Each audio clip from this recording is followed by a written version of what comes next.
Olá.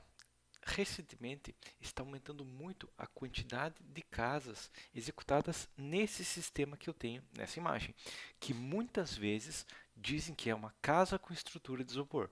Inclusive, aqui nós temos nessa imagem que eu peguei da internet, casa de isopor.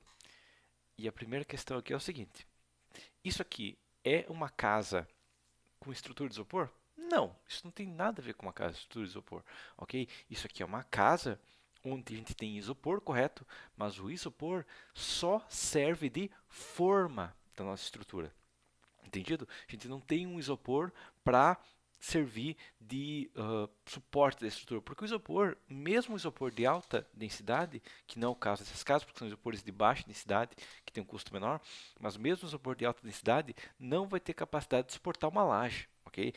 A não ser que seja muito espesso mesmo, mas o que acontece na prática é que não é usado o isopor para suportar nada nessa estrutura, ok? O isopor é usado como forma dessa estrutura, entendido? Sabendo isso aqui então como que essa estrutura se comporta? Ela basicamente se comporta como uma alvenaria estrutural, mas o que a gente tem aqui é o seguinte: a gente vai ter como se fosse um sanduíche, ok? Porque ela acaba gerando sanduíche, tá? Muitas vezes é chamado incorretamente que eu tenho um isopor rebocado. Não é isso que a gente tem também, tá? O que a gente vai ter é o seguinte: a gente vai ter o nosso isopor, onde a gente vai colocar uma malha, certo? E essa malha vai receber uma argamassa estrutural, ok? Uma argamassa de alta resistência. Isso aqui não é a argamassa usada para rebocar tijolo, ok? Isso aqui é uma argamassa de alta resistência, tá? Que é basicamente um concreto sem brita, beleza? Não é misturado cal, não é misturado nenhum aditivo que reduz a resistência e dá pega. Não.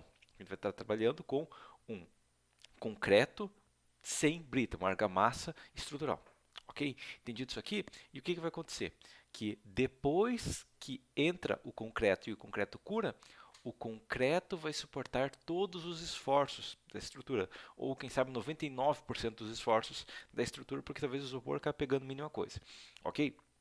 Essa então é a primeira questão. Isso aqui não é uma casa estrutural de isopor. Isso aqui é uma casa que tem o isopor de basicamente enchimento e de forma para nosso concreto que ele é aplicado, digamos, é atirado, né? É shotcrete que é chamado, tá? Mas ele é atirado com uma bomba para rebocar com uma argamassa de alta resistência. Entendido?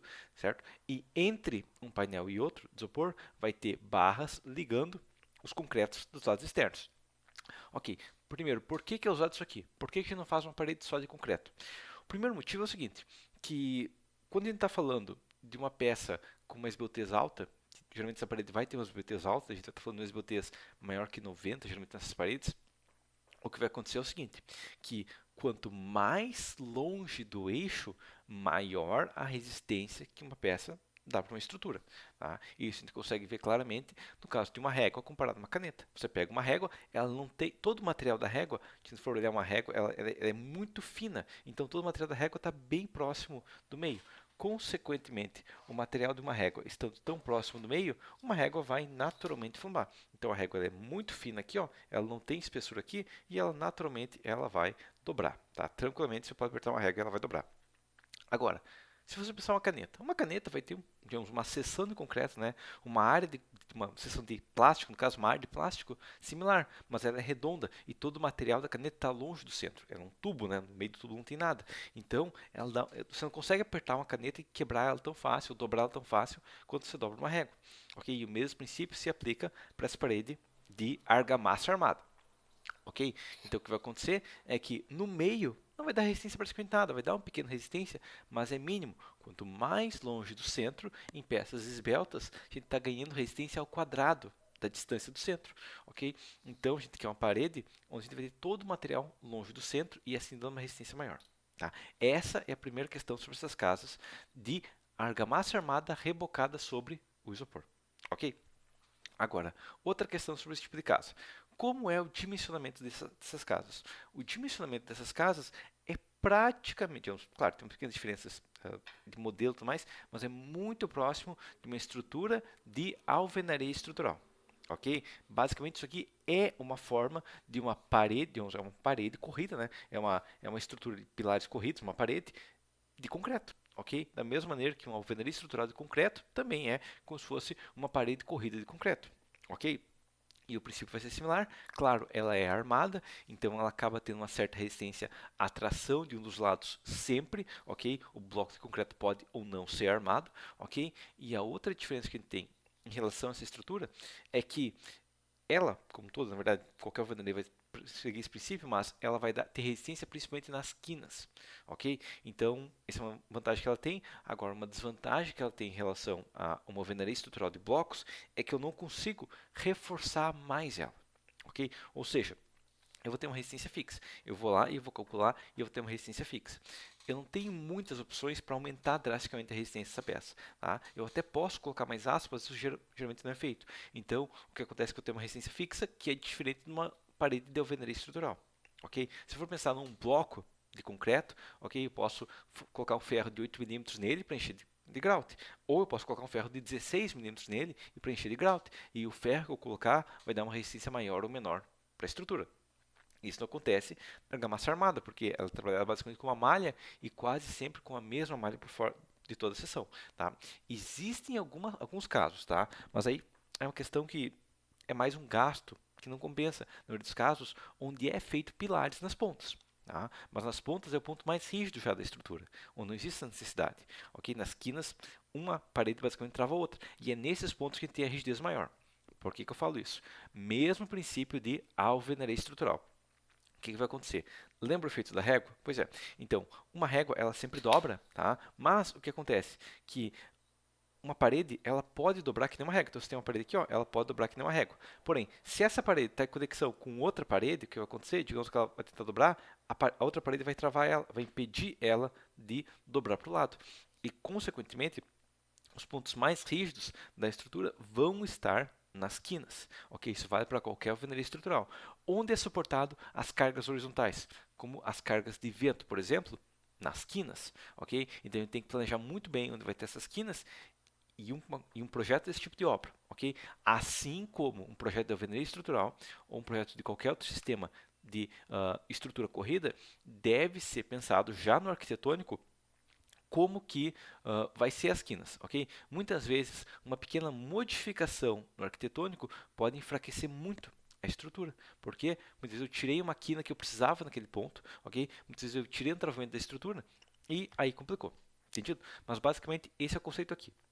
Agora, existe um outro sistema que também usa uma mistura de concreto e isopor, que são as casas de bloco de isopor, ok? Onde é basicamente uma casa, certo? Onde ao invés de colocar o EPS, digamos, a placa de EPS e rebocado dos lados de fora, você coloca um bloco de EPS, e aí o formato desse bloco pode ser variado, tá? Mas é colocado blocos de EPS, e esses blocos são preenchidos de concreto, ok? Primeira questão que a gente tem um problema aqui é o seguinte: onde que tem onde eu preciso de maior resistência na estrutura? Bem longe do centro, ok? Eu quero a estrutura bem longe do centro. E onde que eu tenho meu material forte, que é o concreto? Bem no meio, bem perto do centro, ok? E longe do centro, onde eu precisava de resistência, eu tenho isopor, que não dá uma resistência adequada.